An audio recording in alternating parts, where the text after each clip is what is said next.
अपने अपने नगर को चले गए। तो उसके बाद भरद्वाज सुन जाहि जब हुए विधाता बाम, अधूर मेर सम जनक जम ताहि ब्याल समदाम।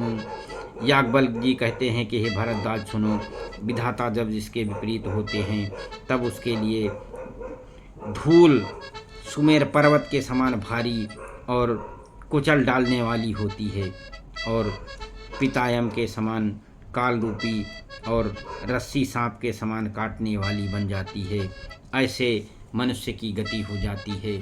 और इसीलिए तो कहते हैं कि सदैव अपनी गति को समान रखना चाहिए। और काल पाए मुनि सुन सोई राजा, भयो निशाचर सहित समाजा, 10 सिर तास 20 भुज दंडा, रामन नाम वीर बरबंडा। भूपनुजर मर्दन नामा, भयो सो कुंभकर्ण बलधामा, सचिव जो रहा धर्म रुचि जासु, भयो विमात्र बंधु लघतासु।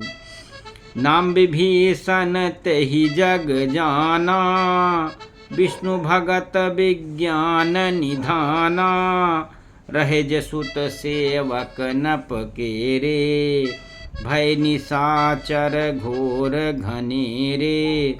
इस प्रकार से हे मुनि सुनो, समय पाकर वही राजा परिवार सहित रावण नामक राक्षस हुआ।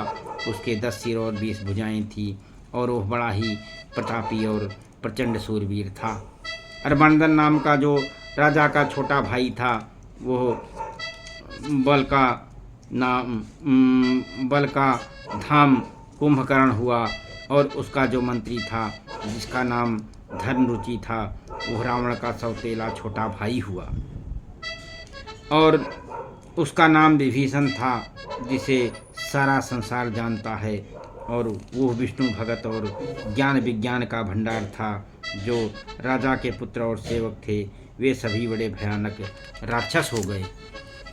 कामरूप खल जिनस अनेका, कुटिल भयंकर विगत विवेका, कृपा रहित हिंसक सब पापी, बरन न जाहि विश्व परितापी।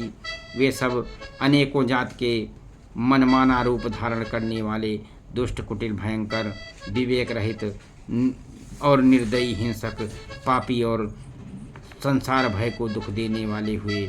उनका वर्णन नहीं हो सकता।